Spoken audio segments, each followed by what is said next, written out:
चलिए अपने आत्मा के ज्ञान और ध्यान की ओर।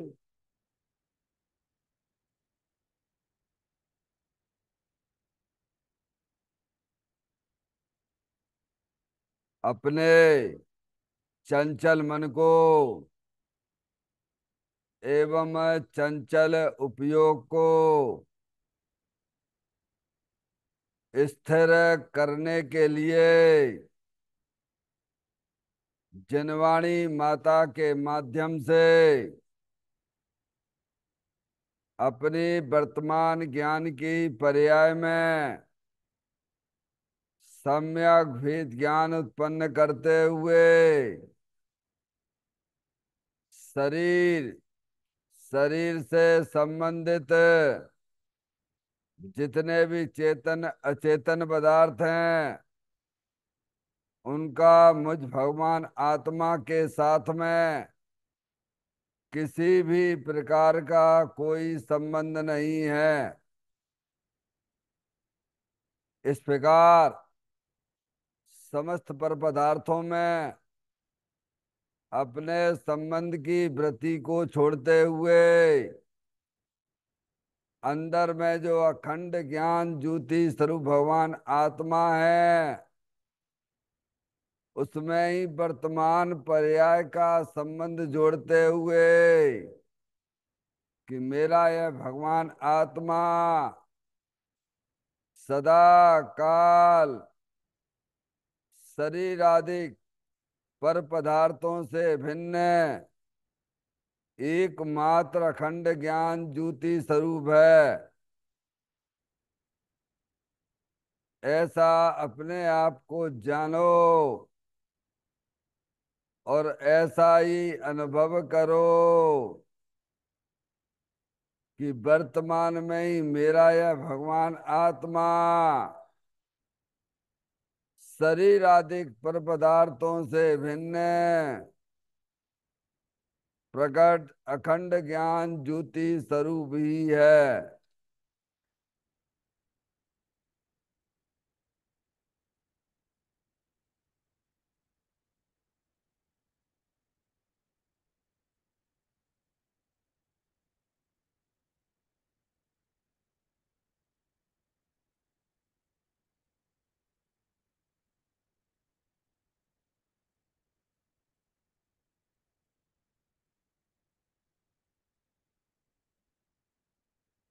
इसी प्रकार से संसार अवस्था में आत्मा की पर्याय में जो विविध प्रकार के पुण्य पाप के परिणाम दिखाई देते हैं वे समस्त परिणाम परद्रव्यों के लक्ष्य से होने वाले भाव हैं। वे हमारे आत्मा का स्वभाव नहीं है। ऐसे समस्त रागादिक परिणामों में एकत्व बुद्धि, ममत बुद्धि, कर्तृत्व बुद्धि, भोक्तृत्व बुद्धि तथा उन रागादिक परिणामों की ज्ञाता बुद्धि को भी छोड़ते हुए अंदर में जो अखंड ज्ञान ज्योति स्वरूप भगवान आत्मा है जो कि पूर्ण निराकुलता वाला है, सुख शांति के भंडार स्वरूप है, ऐसे क्या एक प्रभु परमात्मा में शरीर रागादिक का भी लक्ष्य छोड़ के मैं तो तीनों काल शरीर रागादिक से भिन्न पूर्ण वीतराग आनंद मूर्ति स्वरूप हूँ। ऐसा अपने आप को जानो और ऐसा ही अनुभव करो कि वर्तमान में ही मेरा यह भगवान आत्मा शरीर रागादिक से भिन्न पूर्ण वीतराग आनंद मूर्ति स्वरूप है।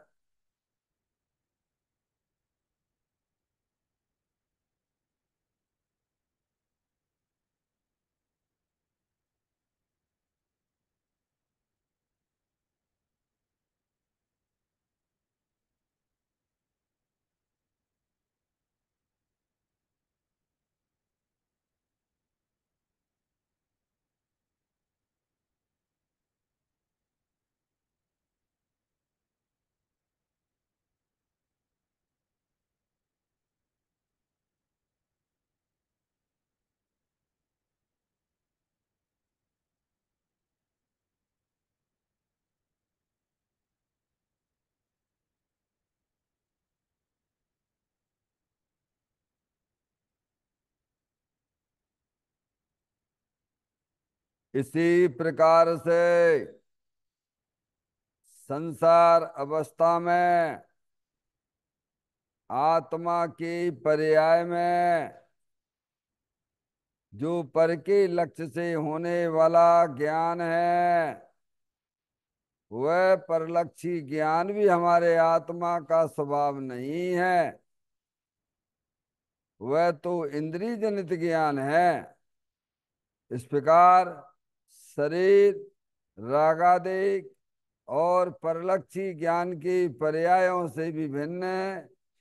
मैं तो एकमात्र अखंड ज्ञान ज्योति स्वरूप भगवान आत्मा हूँ, ऐसा अपने आप को जानो और ऐसा ही अनुभव करो कि वर्तमान में ही मेरा यह भगवान आत्मा शरीर, रागादिक और खंड खंड ज्ञान की पर्यायों से भी भिन्न है। एकमात्र अखंड ज्ञान ज्योति स्वरूप ही है।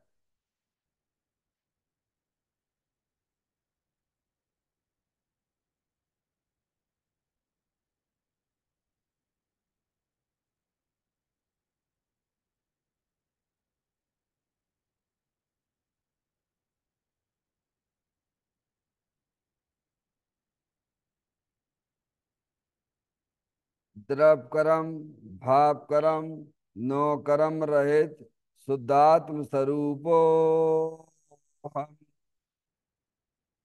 मेरा ये भगवान आत्मा सदा काल शरीर आदि नौ कर्मों से भिन्न है। मेरा ये भगवान आत्मा सदा काल ज्ञानावरण आदि 8 कर्मों से भी भिन्न है। मेरा ये भगवान आत्मा सदा काल मूल आदेश भाव कर्मों से भी भिन्न है।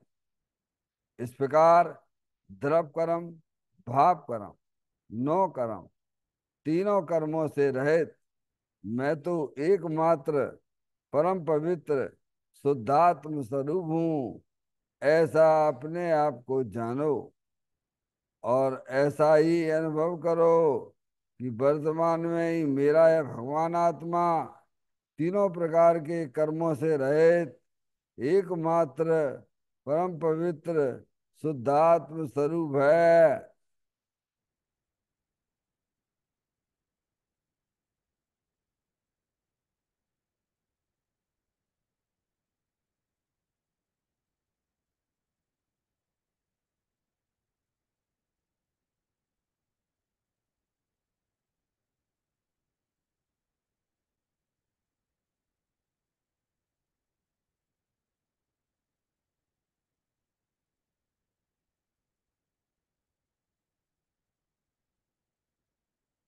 ओम नमः सिद्धेभ्य।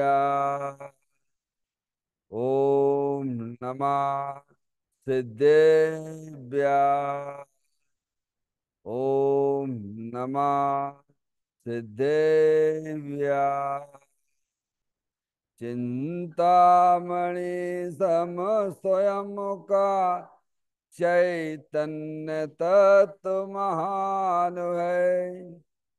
निज का करूं मैं चिंतवन, निज का करूं श्रद्धान में।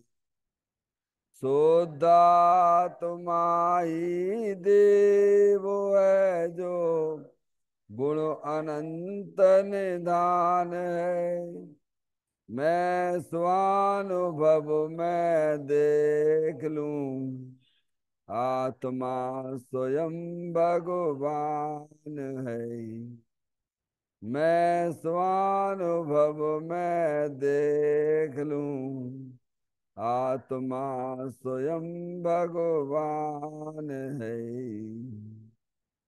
लिम्मण जान परिठिया कम कलंकिड़ भी, अपा लद्दऊ जैन परू ते पर मपुड़वे भी।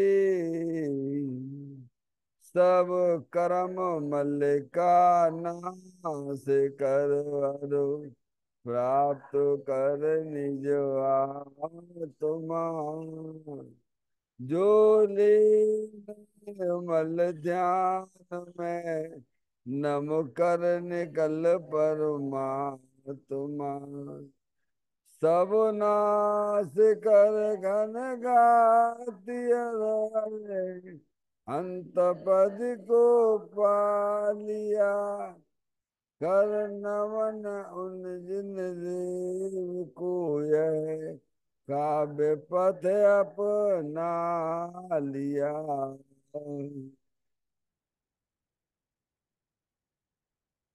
श्री योगसार जी नामक परम आध्यात्मिक ग्रंथ स्वाध्याय हेतु में विराजमान है। आज से 1400 वर्ष पहले इस महान पवित्र ग्रंथ की रचना दिगंबर संत योगेंद्र महाराज जी हुए हैं। उन्होंने इस महान पवित्र ग्रंथ की रचना की और उन्होंने इस ग्रंथ का नाम योग सार जी रखा। योग सार जी का सीधा सा अर्थ है मुक्ति के मार्ग में। योग का मतलब जोड़ होता है, किसका किसके साथ में जोड़ करना।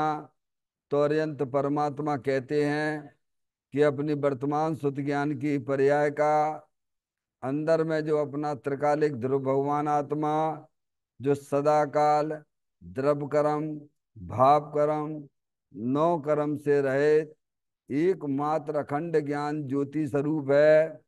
ऐसे ज्ञायक प्रभु परमात्मा के साथ में अपनी वर्तमान सुत ज्ञान की पर्याय का संबंध जोड़ने का नाम योग है, जिसे शास्त्रीय भाषा में सम्यक दर्शन सम्यक ज्ञान भी कहते हैं। और उस चैतन्य भगवान आत्मा में ही अपनी वर्तमान पर्याय को मग्न कराना, लीन करना, स्थिर करना, उसे सार कहते हैं, यानी सम्यक चारित्र कहते हैं। तो योग सार क्या हो गया? सम्यक दर्शन, सम्यक ज्ञान, सम्यक चारित्र वाली निर्मल पर्याय, पवित्र पर्याय, जो अपने आत्मा के आश्रय से प्रकट होती है, इसे यहाँ योग सार कहते हैं। देखिएगा, योग सार ग्रंथ के माध्यम से हम और आप यहाँ पर 53वें नंबर की गाथा का स्वाध्याय चल रहा है, जिसमें दिगंबर संत हमें यही समझाना चाहती है इस गाथा के माध्यम से कि आत्मज्ञान बिना शास्त्र पाठ निष्फल है। तो आत्मज्ञान का क्या अर्थ समझते हो भाई? क्या भाव है? आत्मज्ञान का मतलब क्या? केवल आत्मा का ज्ञान ही नहीं, आत्मज्ञान में अपने आत्मा का ज्ञान, अपने आत्मा का श्रद्धान और अपने आत्मा की लीनता, तीनों आय गर्भित हैं। समझ में आया भैया? पूरा ज्ञान नहीं, अपने आत्मा का प्रतीति हो उसमें। समझ गए? वर्तमान शुद्ध ज्ञान की पर्याय में मैं आत्मा हूं ऐसा उसका श्रद्धान हो, है नहीं? मैं लड़का नहीं, मैं लड़की नहीं, मैं स्त्री नहीं। समझ गए? वो पर्याय जो है अंतर्मुख होके अपने चेतन भगवान आत्मा को स्वीकार करती है, उसे बोलते हैं आत्मज्ञान। अंतर्मुख, समझ गए? अंतरात्मा। तो कहे आत्मज्ञान बिना शास्त्र पाठ निष्फल है।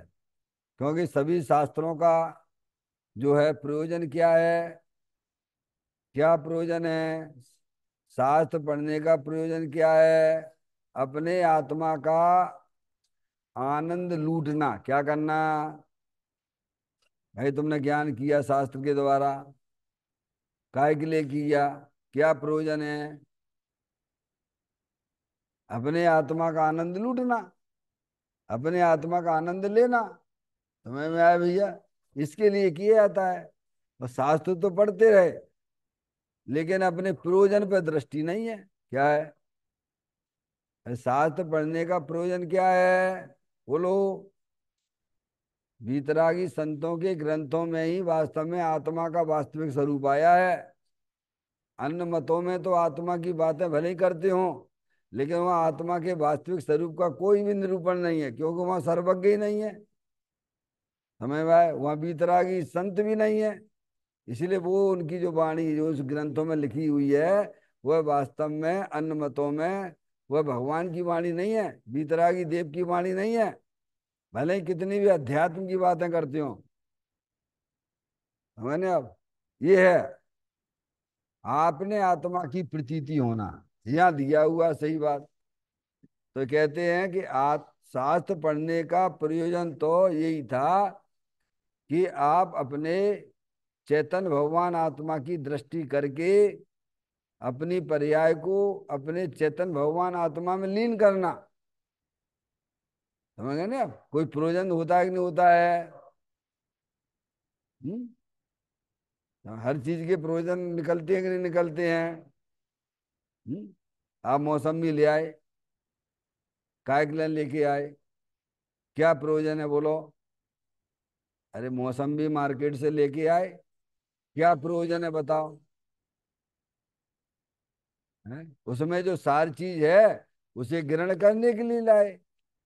वो जो असार है उसे बाहर फेंक देते हो। जो ऊपर का छिलका है, उसके अंदर का एक छिलका है, बीजे हैं, सब असार हैं। क्या है उसमें? सार जो रस है, यही प्रयोजन है नहीं? ऐसे ही हम लोग आप सब शास्त्र पढ़ते हैं तो उसका प्रयोजन क्या है? भगवान के दर्शन करने का प्रयोजन क्या है? बोलो क्या प्रयोजन है? हैं? केवल कुछ नहीं, आए भगवान को नमस्कार करके चल दिए, माला फेरते रहे, क्या क्या प्रयोजन था बोलो उसका? जितनी भी हमारी धार्मिक क्रियाएं हैं उन सबका प्रयोजन क्या है? कि पराश्रय की बुद्धि छोड़ के स्व आश्रय में चले जाना। क्या प्रयोजन है? माधुरी, क्या प्रयोजन है बताओ? बताना पड़ेगा। अभी माला क्यों जपते रहते हो आप? भगवान के दर्शन क्यों करते हो? भगवान की पूजा क्यों करते हो? क्या प्रयोजन है? अपना अंदर में अभिप्राय क्या है? ऐसे ही है, शास्त्र पढ़ने का प्रयोजन क्या है?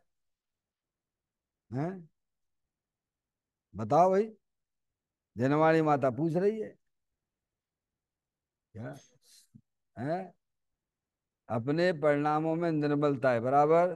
तो अपने परिणामों में निर्मलता कैसे आती है? बैर मुक्ता से आती है कि अंतर्मुक्ता से आती है वंदना? अरे भाई ये दूसरा प्रश्न। अपने परिणामों में निर्मलता है, निर्मलता किसे कहती हैं? सम्यक दर्शन, सम्यक ज्ञान, सम्यक चारित्र वाली निर्मल पर्याय, पवित्र पर्याय, मोक्ष मार्ग जैसी पर्याय किनके आश्रय से प्रकट होती हैं? परद्रव्यों के आश्रय से होती हैं क्या? संसारी जीवों का लक्ष्य करने से तो आत्मा की पर्याय में अशुभ पर्याय होती है। वीतरागी संत, वीतरागी देव की तरफ लक्ष्य करने से शुभ पर्याय होती है, शुभ भाव होता है। वे दोनों पर्याय मलिन हैं। दोनों ही पर्याय संसार का कारण है। पराश्रय है उसमें, पर का आश्रय है कि नहीं है? संसारी जीवों का लक्ष्य करके जो हमारा बर्तन चलता है उसमें पराश्रय बुद्धि है कि नहीं है? 24 घंटा किन के बारे में सोचते रहते हो? तो शुभ भाव चल रहा हो क्या? शुभ भाव चल रहा है। अब इसका पता कौन बताएगा बोलो? अगर आपके पास में कसौटी है तो आप पता लगा सकते हो। सोने की सोने रहता नहीं, सोने को कसने वाला है, कसौटी पे करता नहीं सोना। तो सोना वो जानता है, शराब है वो जानता है कि साहब इसमें पीतल है, चांदी है, तांबा है, सोना है। कौन जानता है? सुनार जानता है। समझ में आए भैया? ऐसे ही हमें अपने परिणामों को भी टटोलना चाहिए हर समय। 24 घंटा हमारे परिणाम किधर जा रहे हैं? भगवान तो कहते हैं संसारी जीवों के बारे में सोचते रहती हो, विचार करते रहती हो, उन्हीं में तुम्हारा उपयोग तल्लीन रहता है। तो भगवान कहते हैं तुम्हारे परिणामों में अशुभ भाव है। क्या है? और देव शास्त्र गुरु के प्रति जो तुम्हारा लक्ष्य जाता है, समझ में आया, आत्म कल्याण की दृष्टि से, तो उसमें शुभ भाव है। और वही उपयोग अपने चेतन भगवान आत्मा, जिसे बोलते शुद्ध उपयोग, जो शुद्ध जाने आत्म को, वह शुद्धता को प्राप्त हो। जब वह वर्तमान उपयोग अर्थी पर्याय, श्रुत ज्ञान की पर्याय परद्रव, परद्रव में कौन लेना, परद्रव में सभी ले लेना, संसारी जीव भी ले लेना, और भगवान की प्रतिमा काय में आएगी बोलो भैया, हैं, शास्त्र काय में आएंगे, सब परद्रव्य में आएंगे ना भगवान। तो परद्रव्यों की तरफ जो हमारा उपयोग जाता है वो अशुभ मलिन परिणाम कहलाता है। और अपना जो चेतन भगवान आत्मा है कि नहीं है बोलो, आपको कहीं से लाना है, आपको अपने अस्तित्व की स्वीकृति है कि नहीं है, ज्ञानी को है। ज्ञानी अपना अस्तित्व अपने चेतन भगवान आत्मा से स्वीकार करता है, और अज्ञानी अपना अस्तित्व कहाँ से स्वीकार करता है, शरीर से। कैसे स्वीकार करता है, तो ये तो मिलावट वाला धंधा कर दिया तुमने। क्या किया, हम्म, शरीर शरीर में है, आत्मा आत्मा में है, कोई मिल थोड़ू गए हैं, दोनों भिन्न भिन्न है ना। तो निर्मल पर्याय पवित्र पर्याय प्रकट होती है अपने चेतन भगवान आत्मा की दृष्टि पूर्वक। क्या होती है, जब आपका वर्तमान उपयोग समस्त परद्रव, परद्रव के निमित्त से होने वाले जो रागादिक परिणतियां, उनसे भी विमुख होता हुआ अंदर जो अविनाशी वस्तु है, अविनाशी वस्तु है कि नहीं बोलो, है, जब वहां पर वर्तन करता है समझ, तब उस पर्याय में निर्मल पवित्र पर्याय की उत्पत्ति होती है, मोक्ष मार्ग जैसी निर्मल पर्यायों की उत्पत्ति होती है, और पराश्रय की बुद्धि उसमें छूटती चली जाती है। समझ में आया भैया, देखो भैया, मनुष्य पर्याय मिली है वस्तु स्वरूप को सच्चा ज्ञान करना, ज्ञान करके फिर अपने द्रव्य के आश्रय अपना जीवन चालू करना। ठीक है, अनंत काल हो गए, कब से हो दुनिया में बोलो माता जी, हैं, अनादि से हो, समझ गए, जिसकी कोई शुरुआत नहीं। और कब तक रहोगे इस दुनिया में, अरे दुनिया में किसी का भी नाश होता है क्या, एक आध द्रव्य का नाश होता हो तो बता दो भगवान। ना तो जीव द्रव्य का नाश होता, ना पुद्गल द्रव्य का नाश होता, ना धर्म द्रव्य का नाश होता है, ना अधर्म द्रव्य का नाश होता है, ना आकाश द्रव्य का नाश होता है, ना काल द्रव्य का नाश होता है। क्या, सब अनादि अनंत रहने वाले हैं। हम्म, तो जे मर गए बे मर गए, कोई नहीं मर गया। समय तुम कल्पना करते रहते हो, समझ में आएगी भैया, कल्पनाएं छोड़ो। तो कहते हैं शास्त्र ज्ञान आत्मा के ज्ञान बिना, यानी आत्मा के अनुभव बिना, क्या है, आत्मज्ञान का मतलब क्या है, आत्मा के अनुभव के बिना। तो उसमें खालिश जो आत्मज्ञान है ना शास्त्र ज्ञान का, शास्त्र ज्ञान के द्वारा तो आप तो आत्मा को आपने जान लिया, यानी अब जान के किया किया ये तो बताओ। हमने कहा नहीं, आपने जो है वो खजाने का जानकारी मिल गई घर पे, तो अभी काय के लिए करी थी बोलो, पिताजी वसीयत लिख के गए खजाने की, काय के लिए लिख के गए, क्या तुम खजाने तक पहुंच जाइयो बेटा, ये रखी चिट्ठी तुम पढ़ लेना और खजाने पे पहुंच जाना। समझ में आया भैया, ऐसे ही हमें ज्ञानी समझाते हैं, तुमने शास्त्र ज्ञान तो कर लिया, शास्त्र ज्ञान के द्वारा अपनी आत्मा का ज्ञान तो कर लिया, तो काय के लिए किया था, अपने आत्मा का आनंद लूटने के लिए। काय के लिए किया था बोलो, ये काम तुम्हें काम लगता है कि नहीं लगता है, अरे यही करने लायक है दुनिया में।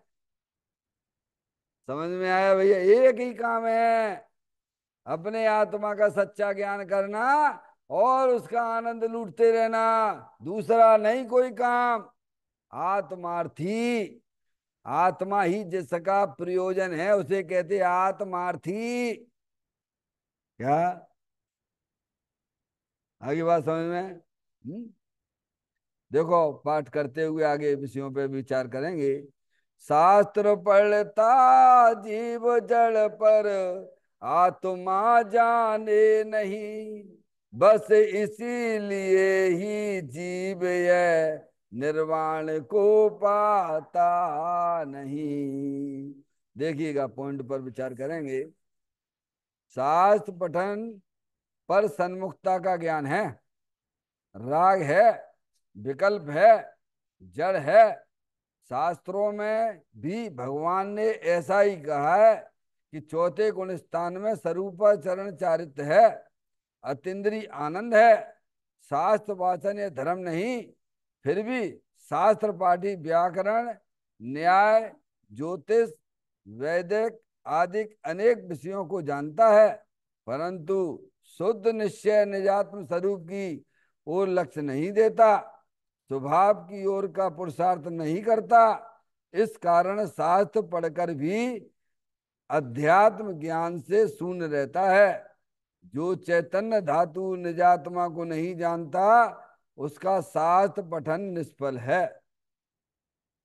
इतनी चर्चा अपन ने यहाँ पढ़ी थी, कहाँ तक आए थे? शास्त्र पठन पर सन्मुखता का ज्ञान है कि नहीं? पर सन्मुखता बोलो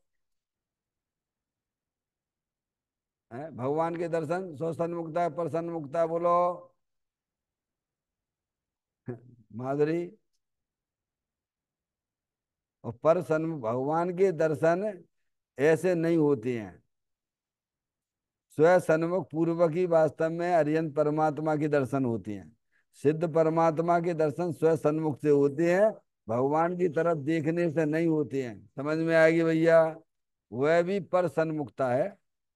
अब वो पर सन्मुखता आपको छोड़ना पड़ेगी, स्व सन्मुख अपने उपयोग को करना पड़ेगा। पड़ेगा, पड़ेगा शब्द का उपयोग करता हूं मैं। क्या पड़ेगा? यानी पुरुषार्थवाचक है। पड़ेगा क्या मतलब? जैसे पंडित टोडरमल जी साहब ने 9वें अधिकार में पुरुषार्थ से ही मोक्ष की प्राप्ति होती है, कैसे लिखा है कि नहीं लिखा है? जब पुरुषार्थ से ही मोक्ष की प्राप्ति होती है, तो सम्यक दर्शन सम्यक ज्ञान कैसे होगा? हैं? आप सब काम बुद्धिपूर्वक करते हो, पाप के काम बुद्धिपूर्वक, पुण्य के काम भी बुद्धिपूर्वक, और धर्म का काम हो जाएगा, हो जाएगा। ऐसे छोड़ दिया जैसे पूछो ही मत। क्या कह रहे हैं? हम्म? माता ही समझ में आ रही बात? हम्म? तो इस शास्त्र पठन पर सन्मुखता का ज्ञान है, क्या है? अब शास्त्र जब अपने ज्ञान कर लिया विकल्पात्मक स्थिति में, समझ गए नहीं आप? फिर काय के लिए निर्विकल्प होके आनंद लूटने के लिए क्या होना? सब विकल्प छोड़ो। जो आपने वहां पढ़ा है, शास्त्र के द्वारा आत्मा का ज्ञान किया है, अब उस सब विकल्पों को, वे बाहर ही थे और बाहर ही हैं, समझ गए नहीं आप अपने उपयोग को अंदर ले जाओ, तो उसमें निर्विकल्प आत्मा का अनुभव हो जाएगा। भगवान के दर्शन करना है तो कैसे करोगे? वहां सड़क पे खड़े होके, बाहर खड़े होके, दरवाजे के बाहर खड़े होके होंगे क्या? अंदर आना पड़ेगा, नहीं आना पड़ेगा? पड़ेगा, सब तो बोल रहा हूं। क्या बोल रहे हैं? अगर आपको अरिहंत परमात्मा के दर्शन करना है, तो आपको मंदिर की मर्यादा में भी आना पड़ेगा, और मंदिर की मर्यादा में आकर दरवाजे पे खड़े मत रहना, बाहर अंदर चले आना चुपचाप। तो भगवान के दर्शन होते हैं ना। ऐसे ही जिन्हें अपनी आत्मा का आनंद लेना है, उन्हें क्या है, जिन शास्त्रों में, दिगंबर शास्त्रों में आत्मा के ज्ञान की बात आई है, उन्हें वो सब छोड़ के शास्त्र में अपनी बुद्धि को लगाएं। समझ में आया? फिर उनसे भी हटकर क्या करना? अंदर चले जाओ, भगवान तुम्हारा बीतरागी भगवान आत्मा अंदर ही विराजमान है। समझ में आएगी भैया? तो यहाँ कहते हैं कि शास्त्र पठन पर सन्मुखता का ज्ञान है, और वह राग है, क्या है वो? उसे शुभ राग में लिया है। किस में लिया है? अच्छा काम कर रहे हो, हैं, दुनिया भर की किताबें पढ़ते रहते हो, लौकिक पढ़ाई पढ़ते रहते हो, समझ में आए भैया? दुकानदारी के में ज्ञान, वो क्या है तुम्हारे? सब पाप, पाप वाला शुभ राग है वो। समझ में आई कि नहीं आई? शास्त्र पढ़ोगे तो अपने आत्मा का ज्ञान होगा। देखो, शास्त्र पढ़ने वाले भी बहुत कम लोग हैं। समझ में आए भैया? देख लो आप कितने हैं। हालांकि अब मैं आपको अभी दृष्टांत नहीं दे रहा हूं, क्योंकि हमारा विषय रह जाएगा। समझ में आए भैया? आगे बात समझ में? दिया है, चर्चा संग्रह में दिया है। चर्चा संग्रह में दिया है, उसमें बहुत कायदों कंपेयर करके बताया है। भले ही मिथ्या दृष्टि है, लेकिन शास्त्र पढ़ता है तो भी अन्य तो कितने जो अतिशयकारी हैं गिनीज बुक में, 1,000 गिनी, 1,000 जो शास्त्र नहीं पढ़ते हैं, जो ऐसे 1,000 कैसे जो गिनीज बुक में उसमें नाम दिए गए। ऐसे विशिष्ट विशिष्ट लोगों के दर्शन नहीं होते ना, ऐसे कोई मिथ्या दृष्टि भी अगर शास्त्र पढ़ता है जैन दर्शन, तो उसकी कीमत ज्यादा है उनसे। समझ में? ऐसे सब कंपेयर करके बताया है। समझ गया? तो पहले शास्त्र के द्वारा अपनी आत्मा ज्ञान करना वो शुभ भाव है। क्या है वो? कसाई की मंदता में पड़ेगा नहीं, लौकिक पढ़ाई है ये कहती है, अगर इधर उधर उपयोग भागता रहता है बारंबार बारंबार बारंबार, कितना माने अपने अपने आप को सेव कर लिया, बोलो। अरे भाई, मेले में बच्चा पिता की उंगली पकड़े रहता है, तब तक अपने आप को कैसी फीलिंग करता है, बोलो। बताइए, कैसा कैसी फीलिंग करता है अंदर के, उसके अनुभव कैसे होंगे, बोलो। छोटा सा बच्चा है, 4-5 साल का है, मेले में गया है भीड़ भाड़ में, वो पिता की उंगली पकड़े हुए है, तो कैसा अपने आप को सेफ अनुभव करता है। समझ में आए भैया? और उंगली छूट जाए तो? ग्वालियर का मेला देखा है?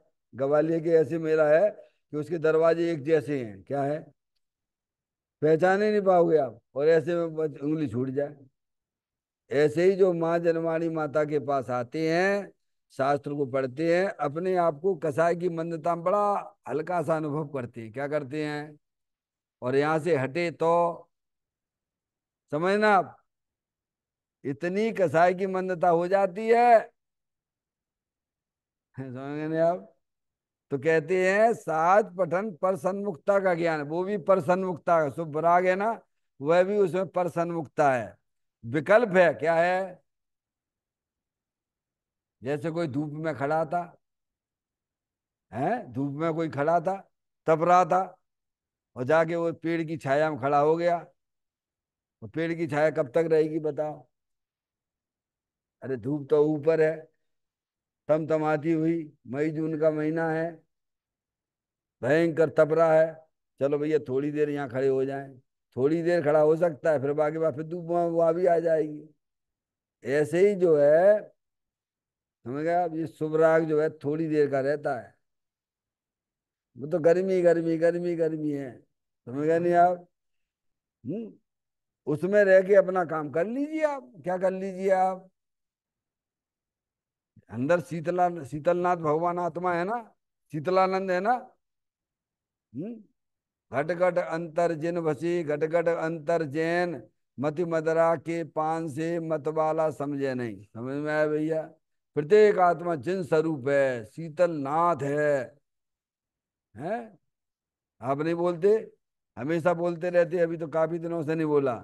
सुख शांत रस से लबालब है, ज्ञान सागर आत्मा, विभ्रम की चादर हटा, सर्वांग पर गट आत्मा।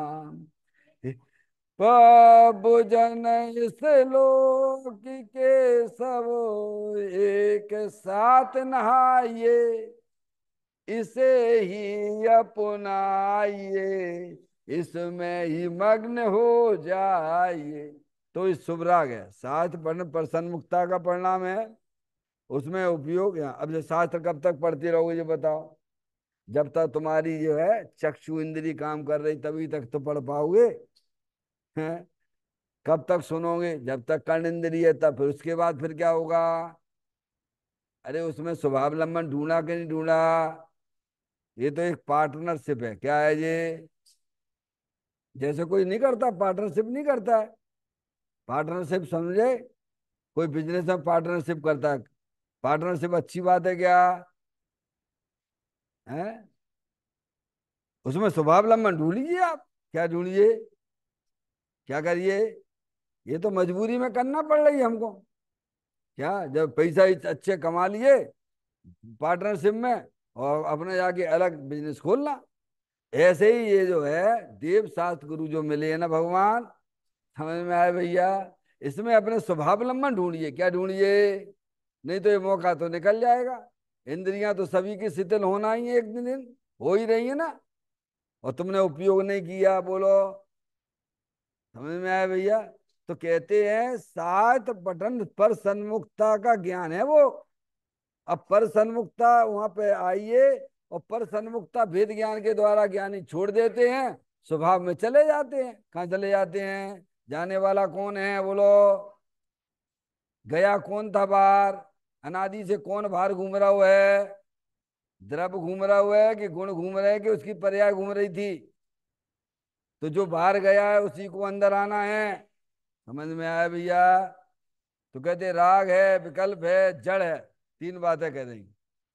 फिर कहते शास्त्रों में भी भगवान ने ऐसा ही कहा है। क्या?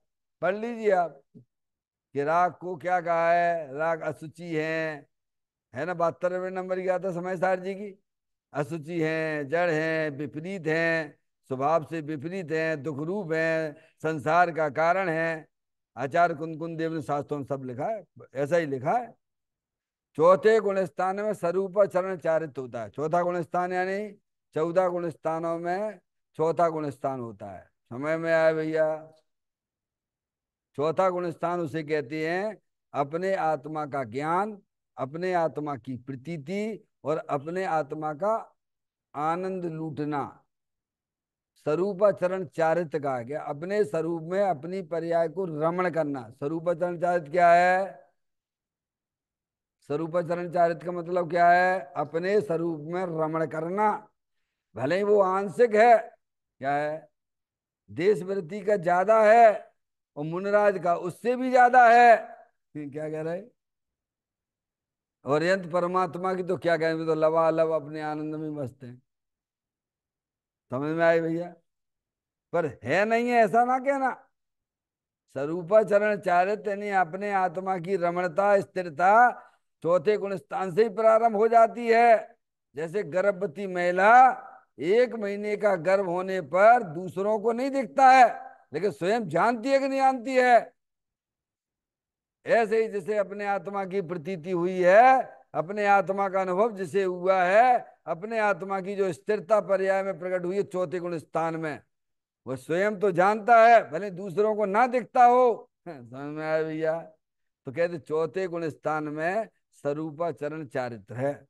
ऐसा आचार भगवंतों ने ग्रंथों में सब लिखा है, पढ़ लेना जाके। फिर कहते हैं अतीन्द्रिय आनंद है। क्या लो, क्या कह दिया माता जी? अतीन्द्रिय आनंद है।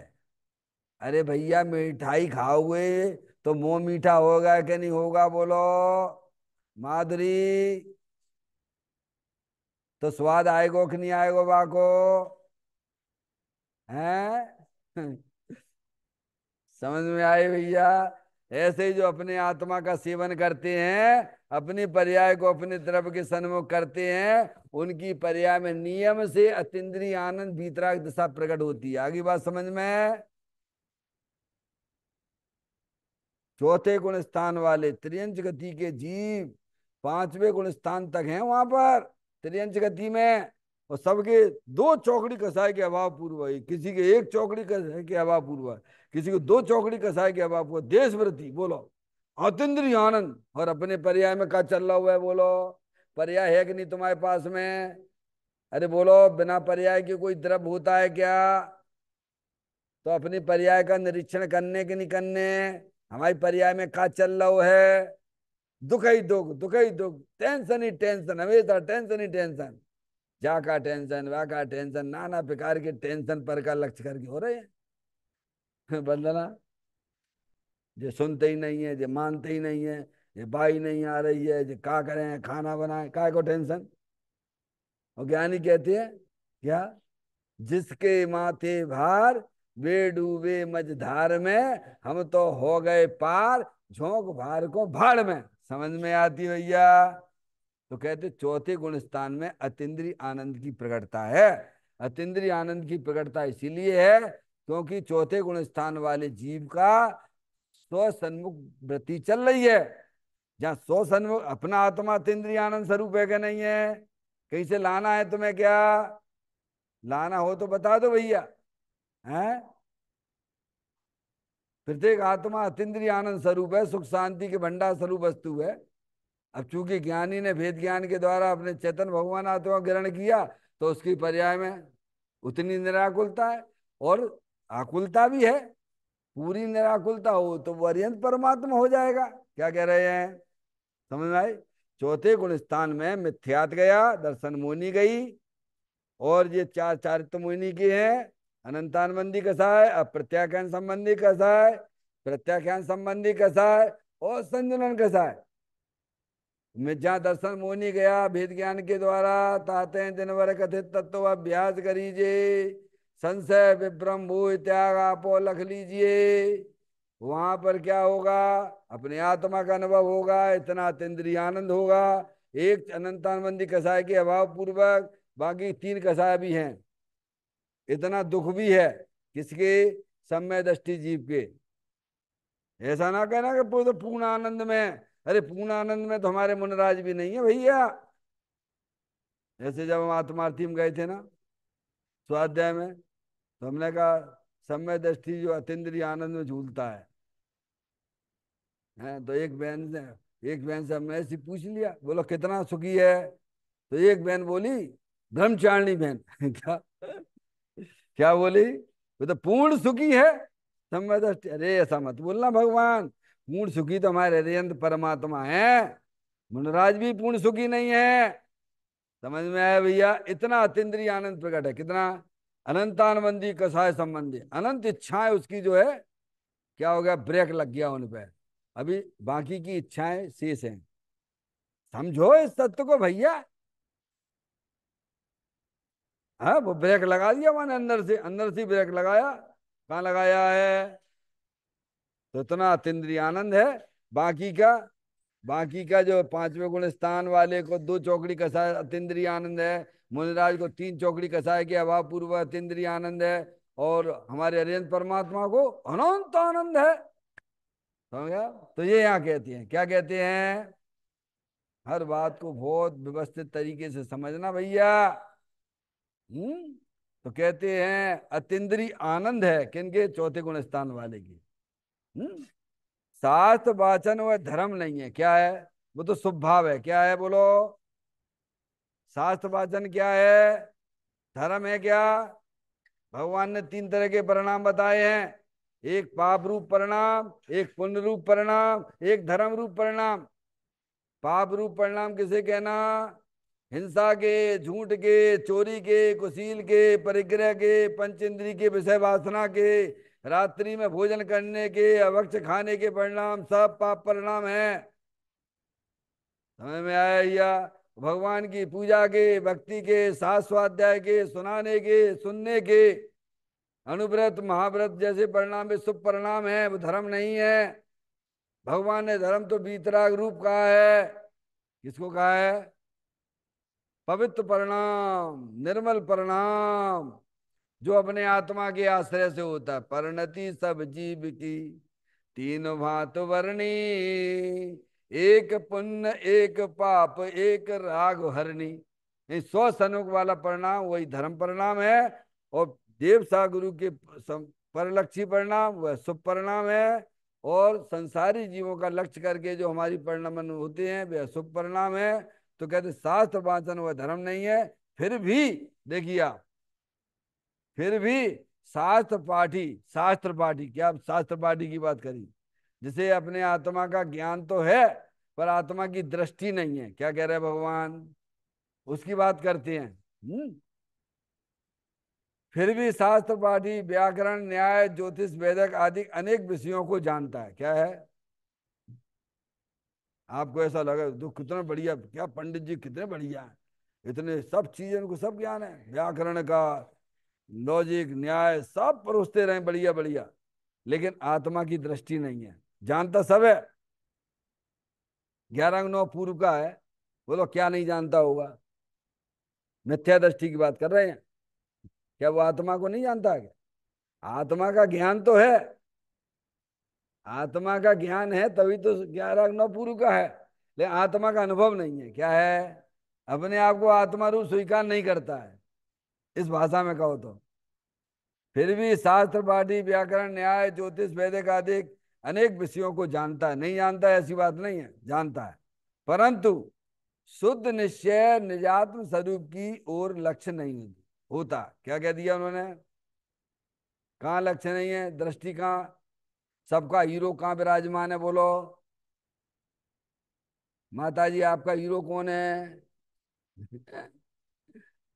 आपका हीरो कौन है?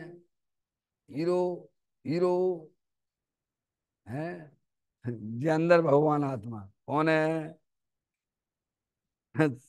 समय दृष्टि जीव की लक्ष्य अपने हीरो पे है। सबके पास में, सबके पास में है। पर दृष्टि बारी बार घूम रही है, क्योंकि अब क्या करें, संबंध बना के चल रहे हैं भैया। हैं? लड़कों से, लड़कियों से, रिश्तेदारों से, तो उपयोग किधर जाएगा?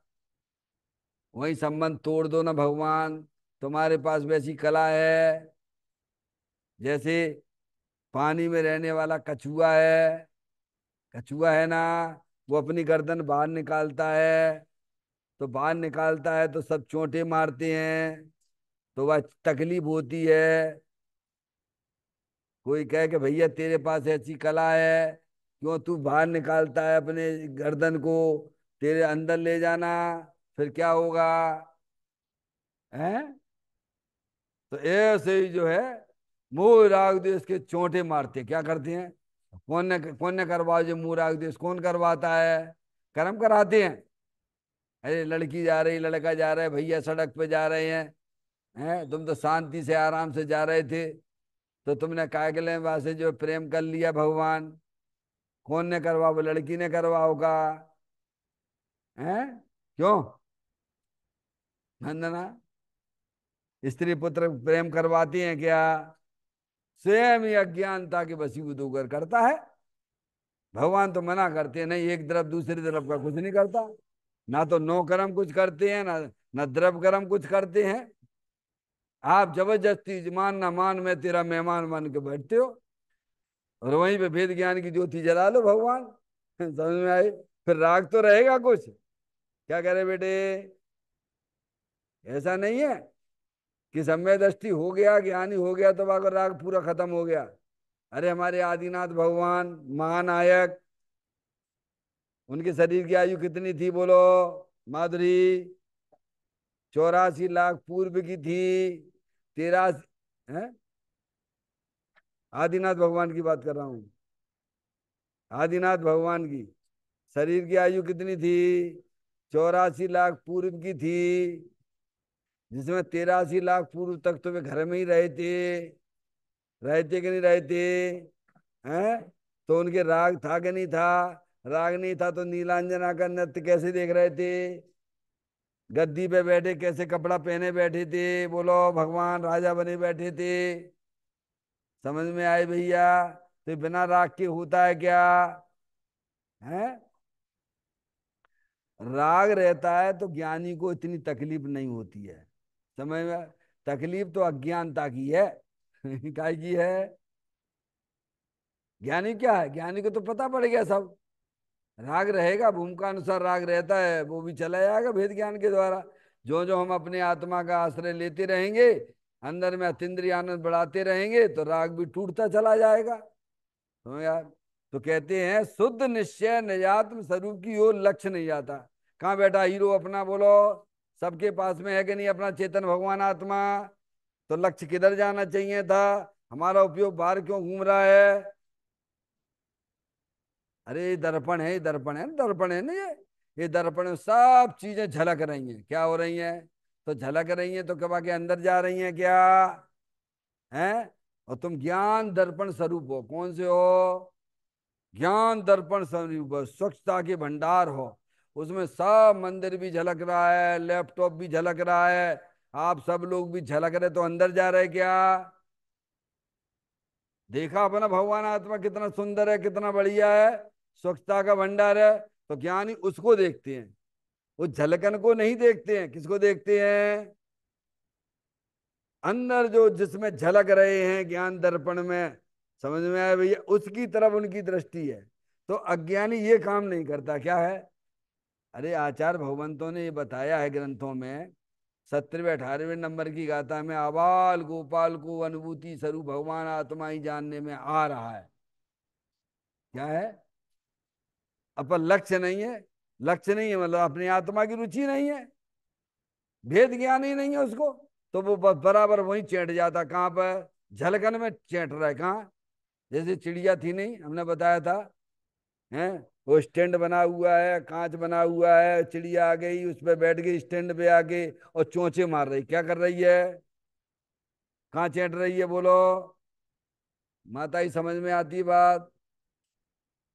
कहाँ? ये दर्पण है, उसका स्टैंड है कंगा रखने का, वहां की चिड़िया की बैठ गई और कहाँ चोंटे लगा रही है? कांच पे। क्यों लगा रही है? बाजे लग रही है, कांच के अंदर दूसरी चिड़िया है। क्या है? समझ में आए भैया? ऐसे ही अपना ज्ञान दर्पण स्वरूप भगवान आत्मा है। इसमें लैपटॉप भी झलक रहा है, आप भी झलक रहे हो, ये भी झलक रहा है। ये तो मेरी स्वच्छता है। ये प्रसिद्ध कर रहे हैं। क्या कर रहे हैं? कि तुम ज्ञान दर्पण स्वरूप हो। कैसे हो? समझ में आए? और कहाँ चैंट रहो जे? लड़के से, लड़कियों से, दुकान से, मकान से, कहाँ चोटे लगा रहा है? उपयोग कहाँ चोट रहा है बोलो?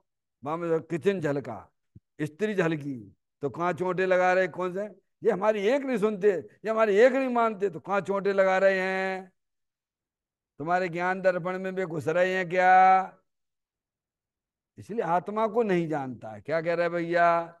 जो आत्मा को जानता है वो सबको जानता है, वो तो आनंद में रहता है।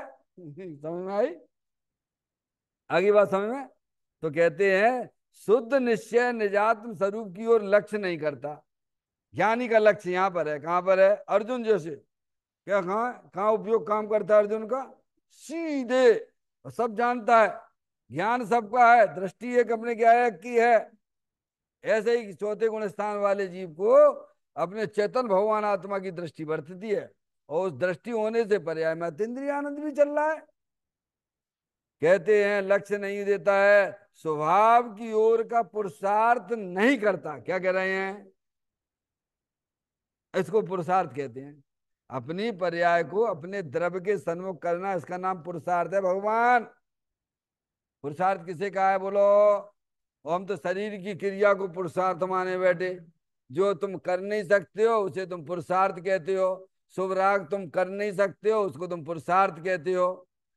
तो लोग बाकी तारीफ करें, क्या ही तारीफ करें? क्या? उन्हें तो वही दिखता है, नहीं शरीर की क्रिया दिखती है, और ये भगवान की खूब पूजा भक्ति कर रहा हुआ है। क्या किसे कितना पुरुषार्थ? ज्ञानी कहते पुरुषार्थ तो ये है, अपनी पर्याय को अपने द्रव्य के सन्मुख करना ही सबसे बड़ा पुरुषार्थ है।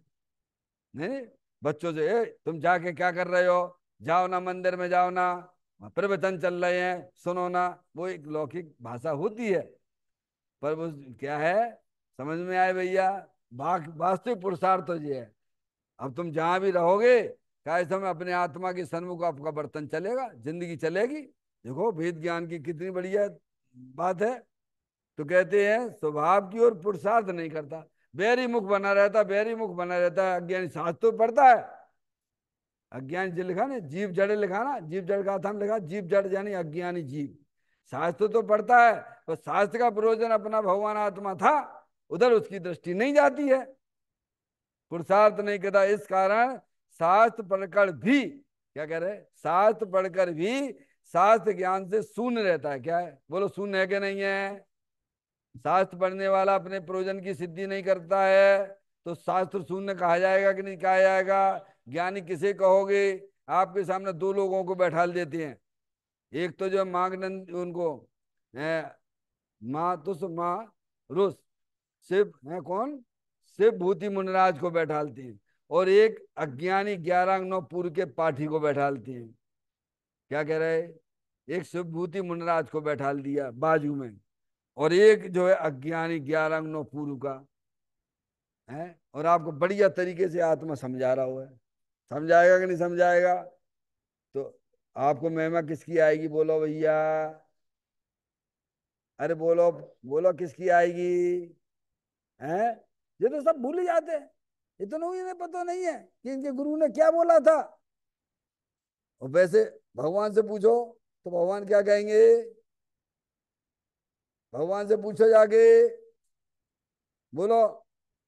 अज्ञानी बाहर की क्रियाओं को उन्हें पुरुषार्थ समझता है, पर अंतर्मुखता को वो समझता ही नहीं है, जानता ही नहीं है। तो ये बात भी यहाँ आई। स्वभाव की ओर का पुरुषार्थ नहीं करता, इस कारण शास्त्र पढ़कर भी अध्यात्म ज्ञान से शून्य हो गया। अध्यात्म ज्ञान आपको यही मिलेगा, कहाँ मिलेगा? दिगंबर ग्रंथों में मिलेगा। लेकिन आत्मा का अनुभव नहीं करता, इसीलिए वो अध्यात्म ज्ञान से भी शून्य हो जाता है। जो चैतन्य धातु निजात्मा को नहीं जानता, उसका शास्त्र पठन भी निष्फल है। किसको? क्योंकि शास्त्र पठन का जो सार था, अपनी पर्याय में गुण प्रकट करना, पर्याय में वीतराग दशा प्रकट करना, वह तो करता ही नहीं है। जैसे लड़का पढ़ता तो खूब है, लेकिन वो उत्तीर्ण ही नहीं हो, तो बोलो बाकी पढ़ना कितना सही हुआ, बोलो क्या कहोगे उसे? भाई, लौकिक पढ़ाई पढ़ने का जो आप पढ़ते हो, उसका तो तभी सार्थक कहलाता है जब आप परीक्षा में पास हो जाते हो। इसलिए उसे बेकार कहेंगे कि नहीं कहेंगे, क्या मतलब निकला तुम? ऐसे यहाँ भी कहते हैं, खूब शास्त्र पढ़ते रहते हो, लेकिन अपने स्वभाव का अवलंबन तो लेते ही नहीं हो, अपनी आत्मा का तो आनंद लूटते ही नहीं हो। तो तुम्हारा जितना भी पड़ा हुआ है, सब तुम्हारा निष्फल है। वो 4 गति 84 लाख योनियों में प्रवण कराने वाला है। इस प्रकार से हमें समझना चाहिए। चैतन्य का ये सुमरण प्रति क्षण करो रे, भवि के अनंत दुख को पल में हरो रे। अक्षय अनंत निज सुख निदान पाओ, गाओ अरे नित इसी के गीत गाओ। गाओ अरे नित इसी के गीत गाओ। 9 बार नमोकार मंत्र का स्मरण